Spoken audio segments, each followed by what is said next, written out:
السلام علیکم ورحمت الله وبرکاتہ. نی ویډیو سره تاسو ورکړی وي. امید لرم چې تاسو ټول ورځ خوشاله وئ، ژوند په مزو کې به وئ.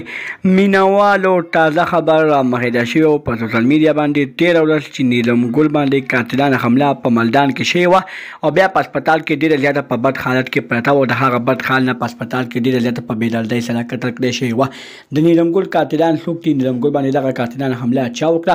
مکمل حقیقت در سره زه په دې ویډیو کې شریکوم. دغه رنګې نور معلوماتي ویډیوګانې لپاره زموږ خبر میډیا چینل سبسکرایب کړئ. تر نشان اوس خامخا وخی زموږ هر یواني معلوماتي ویډیو تاسو ته په اسانۍ سره ملاویږي. مینوالو ډېره زیاته افسوسناکه واقعه رامخېده شوې وه چې 13 ورځ په ملدان کې په نیلم ګل په ګاډي باندې فایرینګ وشو چې په هغه فایرینګ کې نیلم ګل ډېره زیاته په بېدردۍ سره قتل کړې شوه. اول نیلم ګل په هسپتال کې ډېره زیاته په بد حال باندې پرته وه. د هغه هسپتال د بد حال پرتېدو نه بعد هغه په هسپتال کې ساه وکړه او ډېره زیاته په بېدردۍ سره قتل کړې شوه.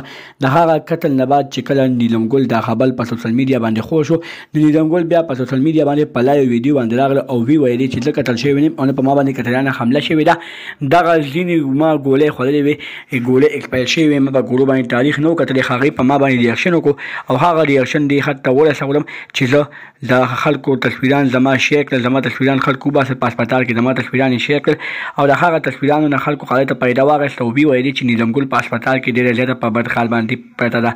او بیا ځینو کسانو دا پوسټونه کړل چې نیلم ګل په هسپتال کې ډېره زیاته په بد حال باندې قتل کړې شوه. دا ټول دروغ و. نیلم ګل ژوندی ده. نیلم ګل وایي زه قتل شوی نه یم. ځینې خلک د خپل ځان مخکې کېدو لپاره، د خپل حیا، د خپل عزت مخکې کېدو لپاره داسې قسمه خبرونه په سوشل میډیا باندې خوروي.